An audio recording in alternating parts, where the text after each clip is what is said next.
ఋషికొండ. ఈ పేరు వినగానే మనందరికీ వివాదాలే గుర్తొస్తాయి కదా. కాని ఇప్పుడు అదే ఋషికొండ ఒక కొత్త అధ్యాయానికి, ఒక కొత్త మలుపుకు సిద్ధమవుతోంది. వివాదం నుండి అవకాశంగా మారుతున్న ఈ ప్రయాణం గురించి ఈరోజు మనం వివరంగా చూద్దాం.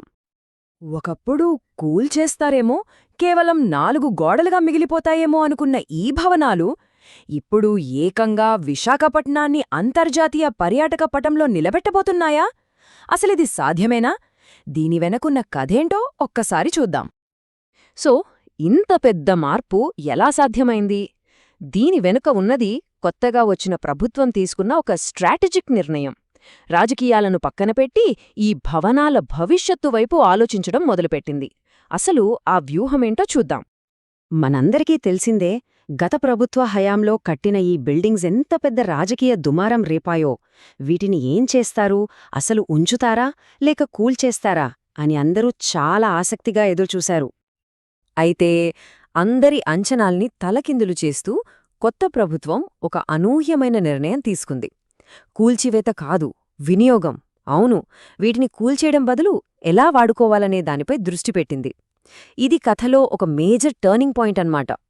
సరే, వాడుకోవాలనైతే అనుకున్నారు, కాని ఎలా? ప్రభుత్వం ఊరికే కూర్చోలేదు, వెంటనే యాక్షన్లోకి దిగింది. దేశంలో, ఇంకా చెప్పాలంటే ప్రపంచంలో పేరున్న పెద్ద పెద్ద హోటల్ గ్రూప్స్తో మీటింగ్స్ పెట్టారు. మీ దగ్గరేమైనా ఐడియాలున్నాయా, మీరేం చేయగలరు అని ప్రపోజల్స్ అడిగారు. ఇక్కడే అసలు విషయం మొదలైంది.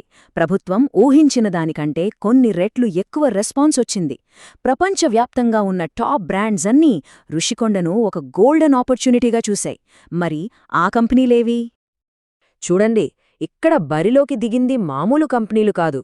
టాటా గ్రూప్కి చెందిన ఐహెచ్సిఎల్, లీలా గ్రూప్, అట్మాస్ఫియర్ కోర్, హెచ్ఈఐ హోటల్స్, ఇలా అంతర్జాతీయ స్థాయిలో పేరున్న దిగ్గజాలు ముందుకొచ్చాయి. దీన్ని బట్టే మనకు అర్థమవుతోంది ఈ ప్రాజెక్ట్కి ఎంత డిమాండ్ ఉందో. సరే, ఇన్ని పెద్ద కంపెనీలొచ్చాయి కదా, వీళ్లందరి ఉమ్మడి లక్ష్యమేంటి? సింపుల్గా ఒక్కటే, ఋషికొండను కేవలం వైజాగ్లో ఒక టూరిస్ట్ స్పాట్గా కాకుండా ఇంటర్నేషనల్ టూరిజం మ్యాప్లో ఒక ప్రత్యేక స్థానంలో నిలబెట్టాలి. అదే వాళ్ల గోల్. అంతా బాగానే ఉంది, కానీ అసలు ఈ కంపెనీలు ఏం చేయాలనుకుంటున్నాయి? ఋషికొండ రూపురేఖల్ని ఎలా మార్చబోతున్నాయి? కొన్ని ఇంట్రెస్టింగ్ డీటెయిల్స్ చూద్దాం పదండి. ముఖ్యంగా టాటా గ్రూప్ ప్రపోజల్ చూస్తే మైండ్ బ్లోయింగ్ అనిపిస్తుంది. ఇది కేవలం ఒక హోటల్ కట్టడం కాదు, ఒక కంప్లీట్ ఎక్స్పీరియన్స్ సెంటర్ అన్నమాట. లగ్జరీ విల్లాలు, ప్రైవేట్ పూల్స్ ఒకవైపు, మరోవైపు రిలాక్స్ అవడానికి స్పా, యోగా సెంటర్లు, పెద్ద పెద్ద ఈవెంట్స్ కోసం ఏకంగా కన్వెన్షన్ హాల్, ఇంకా క్లబ్ హౌస్, మినీ థియేటర్, ఇలా ఒక మినీ ప్రపంచాన్నే అక్కడ క్రియేట్ చేయాలనుకుంటున్నారు. ఇదంతా కేవలం లగ్జరీ మాత్రమే కాదు, మన కల్చర్కి కూడా పెద్దపీట వేస్తున్నారు. స్థానిక కళాకారుల కోసం ఆర్ట్ గ్యాలరీలు, హ్యాండీక్రాఫ్ట్స్ మార్కెట్లు ఉంటాయి. మన చరిత్రను చూపించేందుకు గ్యాలరీలు ఏర్పాటు చేస్తారు. అంతేకాదు, సూర్యవనం, చంద్రవనం, తారావనం, ఇలా డిఫరెంట్ థీమ్స్తో గార్డెన్స్ ప్లాన్ చేస్తున్నారు. ప్రకృతికి దగ్గరగా ఉండేలా అనమాట. అండ్ ఈ ఒక్క ఫీచర్ అయితే హైలైట్ అని చెప్పాలి, ఒలింపిక్ సైజ్ ఇన్ఫినిటీ పూల్. ఆలోచించండి, ఆ పూల్లో ఉంటూ ఎదురుగా అనంతమైన సముద్రాన్ని చూడటం, ఆ ఫీలింగే వేరుగదా. ఇది టూరిస్టులకి లైఫ్ టైం మెమరీ అవుతుంది. అయితే వీటన్నింటిలో అసలైన గేమ్ చేంజర్ ఏదైనా ఉందంటే అది లగ్జరీ బీచ్ విల్లాలు.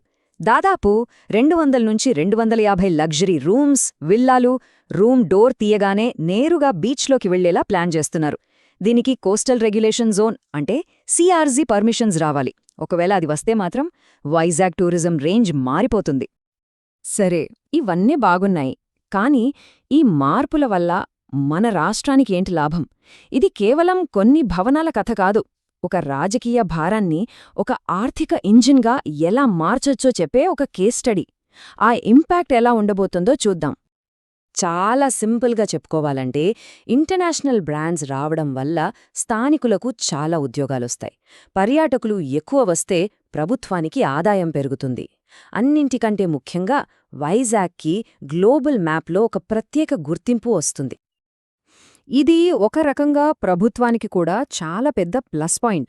ఎందుకంటే ఒకప్పుడు తీవ్రమైన విమర్శలకు కేంద్రంగా ఉన్న ఒక ప్రాజెక్టును ఇప్పుడు ఒక సక్సెస్ఫుల్ డెవలప్మెంట్ మోడల్గా మార్చగలిగితే అంతకంటే కావాల్సిందేముంటుంది? మొత్తానికి ఎన్ని ప్రపోజల్స్ వచ్చాయనుకుంటున్నారు? 100? 200? కాదు, ఏకంగా 1517. 1517. ఈ ఒక్క నెంబర్ చాలు ఋషికొండ ప్రాజెక్టుపై ఎంత క్రేజుందో చెప్పడానికి. ప్రభుత్వం త్వరలోనే ఫైనల్ డెసిషన్ తీసుకోనుంది. సో చివరిగా ఒక్క ప్రశ్న మిగిలుంది. వివాదాస్పదమైన ఈ ఋషికొండను ఇలా ఒక వరల్డ్ క్లాస్ లగ్జరీ టూరిజం హబ్గా మార్చడమే సరైన నిర్ణయమా? లేకపోతే దీన్ని కేవలం ప్రభుత్వాస్తిగానే ఉంచాలా? ఈ నిర్ణయం కేవలం ఋషికొండ భవిష్యత్తును మాత్రమే కాదు, మొత్తం ఆంధ్రప్రదేశ్ టూరిజం భవిష్యత్తును కూడా నిర్ణయించబోతుంది.